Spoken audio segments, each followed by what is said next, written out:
Night ആയപ്പോഴത്തേക്ക് ഹസ്ബൻഡിനെ വിളിച്ച് പറഞ്ഞിട്ടുണ്ടായിരുന്നേ ഒന്ന് റെഡിയായി നിൽക്കി നമുക്കൊന്ന് പുറത്ത് വരെ പോയിട്ട് വരാമെന്ന്. പക്ഷെ ഞങ്ങൾ റെഡി ആയില്ല. കാരണം ഒരു 5 മിനിറ്റ് കിടന്ന് ക്ഷീണം തീർത്തിട്ടാവാം എന്ന് കരുതിയ. പക്ഷെ ഹസ്ബൻഡ് വരുന്ന വഴിക്കാണ് വിളിച്ച് പറഞ്ഞത്. അതിനുശേഷമാണ് ഞങ്ങൾ റെഡിയായി ഇറങ്ങിയിട്ടുണ്ട്. വേറെ ഒരിടവുമല്ല, ഞങ്ങളുടെ വീടിൻ്റെ അടുത്തായിട്ട് ഒരു ചർച്ചുണ്ട്. അവിടുത്തെ തിരുനാളിൻ്റെ ലാസ്റ്റ് ഡേ ആണ് ഇന്ന്. മോളെ കൊണ്ടുവന്ന് കറങ്ങിയിട്ട് ലൈറ്റും ഒക്കെ കാണിച്ചു കൊടുത്തിട്ട് വരാം എന്നുള്ള പ്ലാനിലാണ് ഈ തിരിച്ചിട്ടുള്ളത്. ഈ പോകുന്ന വഴിക്കെല്ലാം എൻ്റെ കണ്ണ് തിരയുന്നത് വേറെ ഒന്നുമല്ലേ, ഈ കുഞ്ഞു കുഞ്ഞു കടകളില്ലേ, അതൊക്കെയായിരുന്നേ.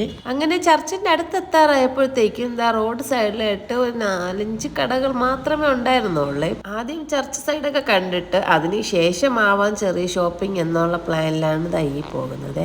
ഇപ്പോൾ വന്നിട്ട് സമയം രാത്രി 10:30 ആകാറായിട്ടുണ്ട്. സമയം അത്ര ആയാലും അത്യാവശ്യം ആൾക്കാരൊക്കെ അവിടെ ഉണ്ടായിരുന്നേ. ഇന്നായിരുന്നേ ഇവിടുത്തെ റാലിയും അങ്ങനെ കുറച്ച് സംഭവങ്ങൾ. അങ്ങനെ റാലിയൊന്നും കാണാൻ പറ്റിയില്ല എങ്കിലും അവിടത്തേക്ക് വേണ്ടി അവർ കൊണ്ടുപോകുന്ന ഒരിതുണ്ടല്ലോ, ഫ്ലോട്ട്, അത് നമുക്ക് കാണാനായിട്ട് പറ്റിയിട്ടുണ്ട്. അത് നിങ്ങൾക്ക് വീഡിയോയിൽ ഇടയ്ക്കൊക്കെ കാണാനായിട്ട് പറ്റുവേ. അങ്ങനെ അതും കണ്ടതിന് ശേഷം വീണ്ടും തിരിച്ചു വിടുകയാണ്. ഇതാണ് ചർച്ച് വന്നിട്ട്. ഇവരിതിൽ കൊണ്ടുപോയിട്ടുള്ള ഫ്ലോട്ടാണ് ഞാൻ നിൽക്കുന്നത്. ഇവിടുന്ന് നേരെ ഇനി പോകുന്നത് നമ്മൾ പറഞ്ഞില്ല കുഞ്ഞു കടകൾ, അതാണ്. ആദ്യം കണ്ടത് പാനിപൂരി സെക്ഷനാണ്. എനിക്കതിപ്പോൾ വലിയ താല്പര്യമൊന്നുമില്ല, അതുകൊണ്ട് നേരെ അങ്ങോട്ട് വിടുകയാണ്. കുറച്ച് ദിവസം കൊണ്ട് വിചാരിക്കുകയാണ് കോളിഫ്ലവർ ഫ്രൈ കഴിക്കണമെന്ന്. അങ്ങനെ ഇവിടെ കണ്ടപ്പോൾ ആ കൊതിയുടെ പുറത്ത് ഇവിടെ വണ്ടി നിർത്തി ഒന്ന് വാങ്ങാമെന്ന് വിചാരിച്ചേ. ഇതിൽ ഇവർ ഒരു പ്ലാന്റിന് ചാർജ് ചെയ്യുന്നത് 50 രൂപയാണ്. അധികമൊന്നുമില്ല. അവർ കൂടുതലും പൊടിയും അങ്ങനത്തെ ആ ഫ്രൈഡ് മാവൊക്കെ ഉണ്ടല്ലോ, അതൊക്കെയാണ് വാരി ഇട്ടിട്ടുള്ളത്.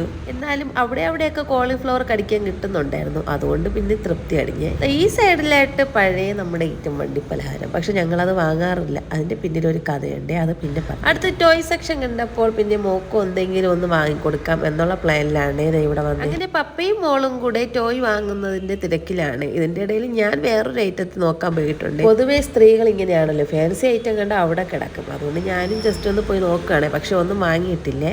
അങ്ങനെ മോക്ക് അവസാനം ഈ ഒരു ഐറ്റം വാങ്ങിയിട്ടുണ്ട്. പണ്ടത്തെ നമ്മുടെ ഐറ്റം ഉണ്ടല്ലോ, ഉരുട്ട് വണ്ടി, അതാണ്. അതിന്റെ വേറൊരു വെർഷനാണ് ഈ ഒരു ഐറ്റം.